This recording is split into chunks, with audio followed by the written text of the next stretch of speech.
Scorpio, hi! Welcome to Mr. Queen PH. Titignan natin ang energies for you.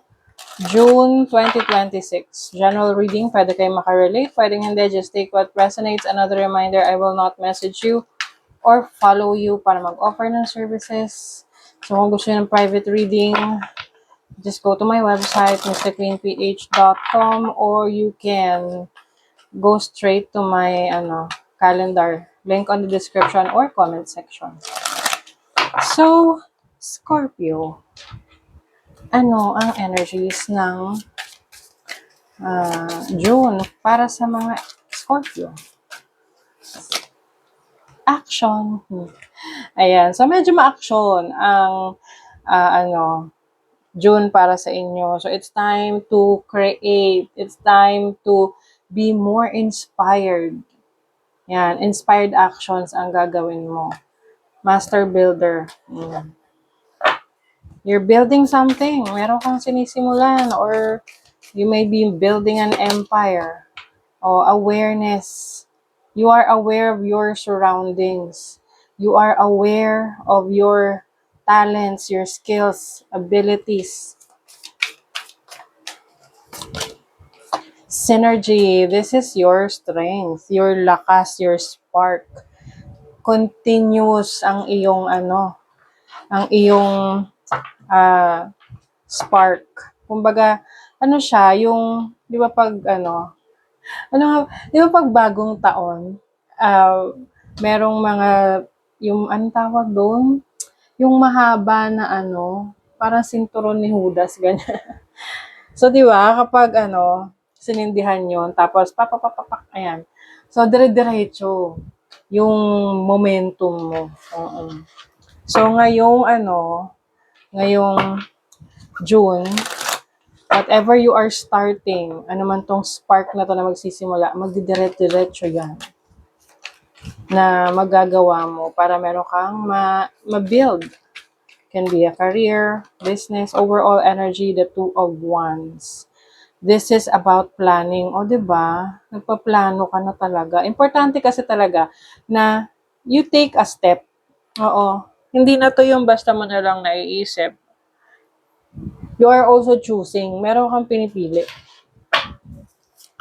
May pinili ka na dito. May pinag-isipan ka na. So ngayon, you are finally taking action. You have Mars and Aries. 'di ba? Ang lakas ng energy na yan, kaya may action dito. You know what to do. Now, your challenge is the Three of Wands. Ang challenge mo rito, consistency, the Sun in Aries. Consistent ka ba sa mga actions na ginagawa mo? Kasi this is about exploration. Maganda to kasi yung you have to tawag doon yung momentum. I-maintain mo yung momentum para makuha mo yung gusto mo. Hindi to pwede na magsisimula ka lang tapos bukas sa isang araw na lang. Samantalahin mo kasi nandun yung momentum, 'di ba?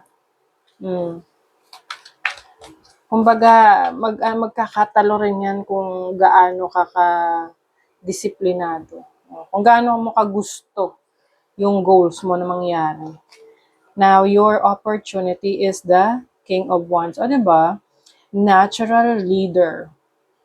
This is someone na action-oriented. Na alam niya yung direksyon na tatahakin niya at confident siya sa sarili niya kung saan siya makakarating.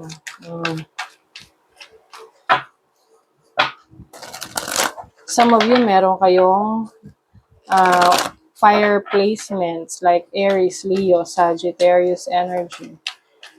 Now, your blessing is the Page of Pentacles. So, ang blessing nyo, you will be given opportunities. Lalo na sa career, sa source of income, pera, ganyan. And also learning opportunities.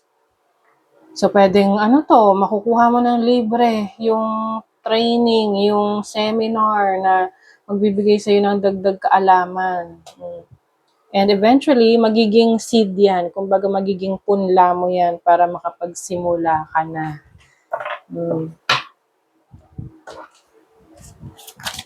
So, So, yung iba sa inyo can be, self-study, doing your own research, or merong magme-mentor din sa'yo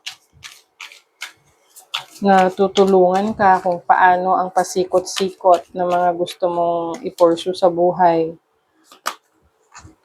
You have the courage that you need. Very fiery yung energy nyo ngayon, Scorpio, no?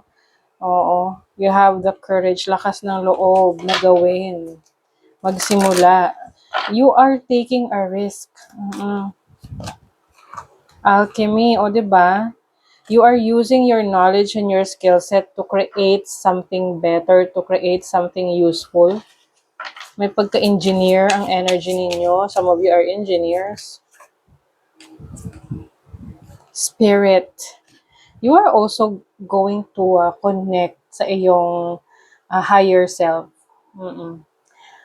Some of you, part ng awakening nyo is spiritual awakening. Ang spiritual awakening naman kasi hindi lang one time yan eh. Oo na, porket nag-spiritual awakening ka na last year, ngayon hindi ka na mag-spiritual awakening. It's a continuous awakening kasi every time there is an opportunity for us to learn something new, to discover something about ourselves and sa labas natin, 'di ba?